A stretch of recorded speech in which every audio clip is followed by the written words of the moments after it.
You know, the world of English is a fun and exciting place to be. I'm so glad you could join me for another lesson.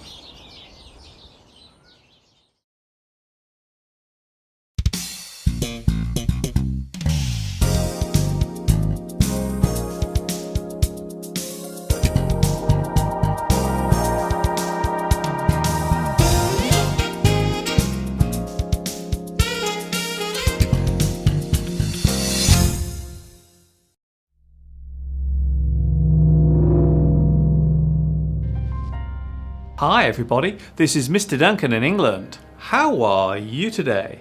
Are you okay? I hope so. Are you happy? I hope so.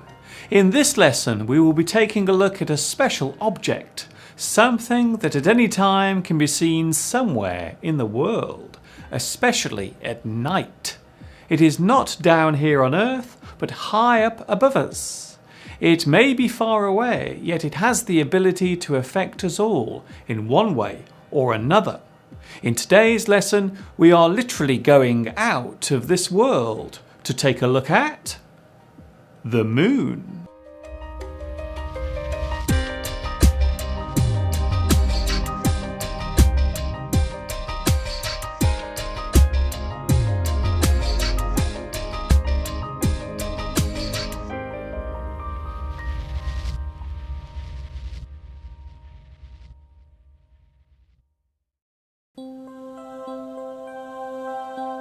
Take a look up into the sky on a clear night and you may see an object that has fascinated mankind for thousands of years. The moon is a common sight, but it is one that most people tend to take for granted, or worse still, ignore altogether. Since the early ages, the moon's significance has changed from superstitious curiosity, scientific wonder, and as a way of marking the passing of time. In every part of mankind's history, the moon has made its presence known, in one way or another. The moon itself is barren. The surface is dusty, rocky and dry. From the Earth it is easy to see how uneven the landscape there is. The surface of the moon is covered in hundreds of craters. A crater is a partial hole. It is a mark left on something that has been struck hard by a solid object. The far side of the moon has many more craters than the near side. This is because the far side is more vulnerable. During the early days of the moon, its surface was bombarded by huge chunks of flying rock. The so-called moon soil found on the surface is in fact rock dust, created during that time. The near side has several large smooth areas known as seas, although they do not contain water. They were formed by large molten lava lakes, which later solidified as the moon cooled.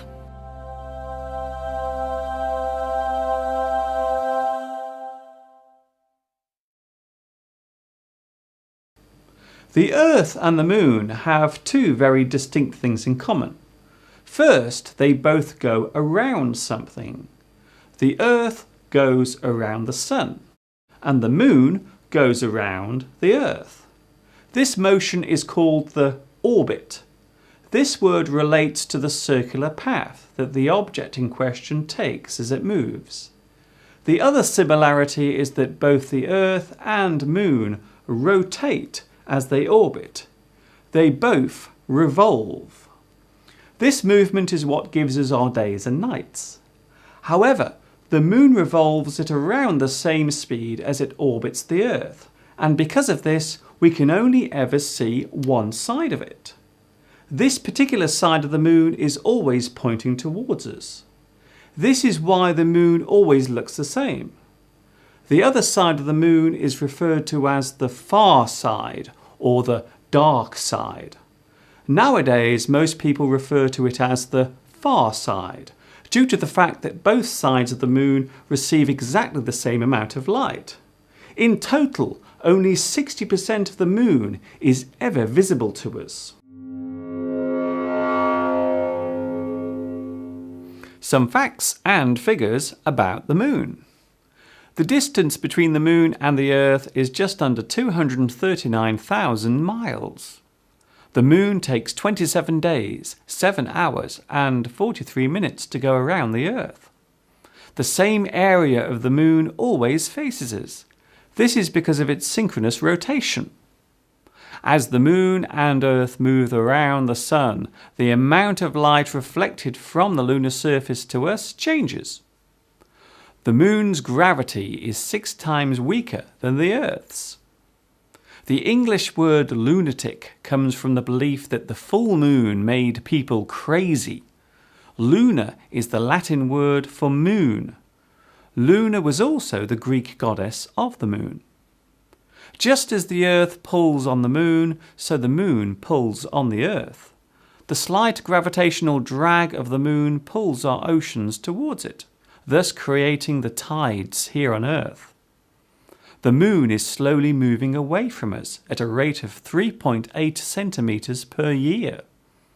The moon's rotation is not stable. It has a slight wobble as it spins. This is because the moon is much heavier on one side.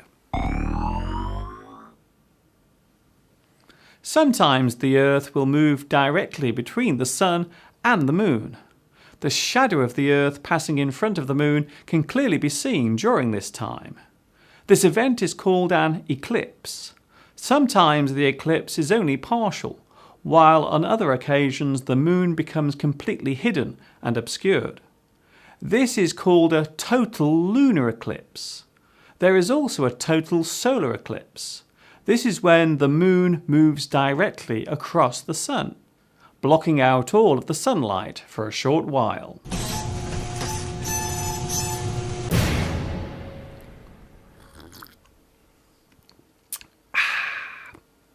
One of the biggest points of interest concerning the moon is whether or not there is water there. From what we know so far, the surface seems to have no water whatsoever. However, there have been traces of water minerals found on the surface near craters, pointing to the possibility that water may have existed there in the past. Another theory is that water may in fact be present below the surface. Investigations into this possibility are still taking place. One thing is for sure, the more we discover about the moon, the more questions we find ourselves asking about it.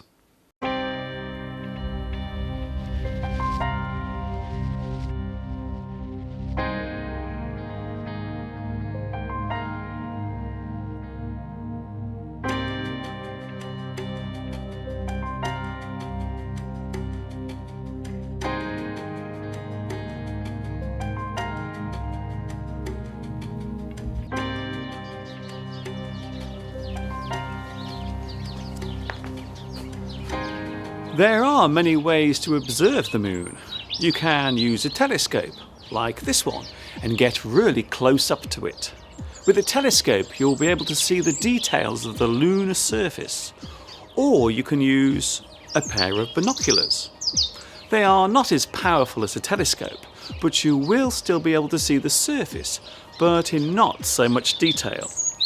If you don't have either of these things, then you can simply look up and observe it with the naked eye. Naked eye means to look at something without it being magnified or zoomed in on. The best time to look at the moon is at night. However, it is possible to see it at certain times during the day too. As I have mentioned before, the moon is not always fully visible to us. This is due to the angle of the moon and its position in relation to the sun. As the moon orbits the Earth, a shadow is slowly cast over it. This change is known as the phases. When the near side of the moon faces away from the sun, it seems to disappear. Then, as the near side turns towards the sun again, the moon starts to reappear. These phases can be used to measure the passing of time. One complete phase is known as a lunar cycle or a lunar month. It is worth remembering that a lunar month is not the same as a solar month. Lunar months are slightly shorter, and because of this, they occur at different times of the year. The lunar year is still observed in some countries. For example, in China.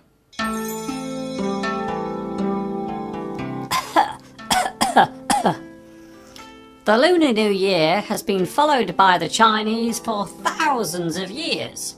With each new lunar year, big celebrations take place during what is known as Spring Festival. New clothes are bought. Families get together and exchange gifts. Red envelopes containing money are given to children. Lots of delicious food is eaten, including many traditional rice dishes. Red decorations are placed on the fronts of houses. Each lunar year has its own animal symbol. For example, the symbol of 2011 was the rabbit. The symbol for 2013 will be the snake.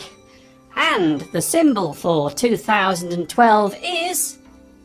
Can you guess? Yes!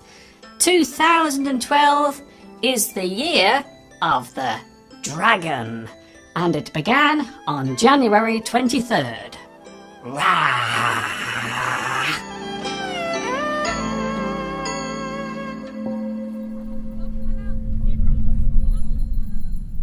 Some more interesting facts about the moon. The mythical power of the moon has been used many times in folklore, such as the werewolf, which is a human that turns into a wolf-like beast during a full moon. The moon is seen as a romantic symbol. Taking a walk on a moonlit night with the love of your life is seen as a very romantic activity indeed. People used to believe that a man lived in the moon because the markings on the surface facing us resemble a man's face. The first man to walk on the moon was the American astronaut Neil Armstrong in 1969. There have been 6 moon landings in total. The last one took place in 1972. The general study of planets and stars is called astronomy. The study of how stars were formed and how they behave is called astrophysics. The moon is not a planet, although some people have in the past classed it as one. Every 100 years, the Earth's rotation is being slowed by the moon at a rate of 1.5 milliseconds. There are some English idioms relating to the moon. Over the moon, to feel happy and elated over something. Once in a blue moon, an occurrence that almost never happens, an event that seldom occurs. Ask for the moon, to make an impossible request, to ask for something that cannot be done. Promise someone the moon, to make an outlandish or absurd offer, to make a promise that cannot be kept. Look what I've got here. A delicious piece of moon cake. It's now time to come back down to earth as we have reached the end of another lesson. This is Mr. Duncan in England saying thank you for watching me teaching you. Whether you follow the sun or the moon to mark your time, I hope that time is spent well and that you enjoy yourself, whatever you happen to be doing. See you again soon for another lesson. And of course, ta-ta for now.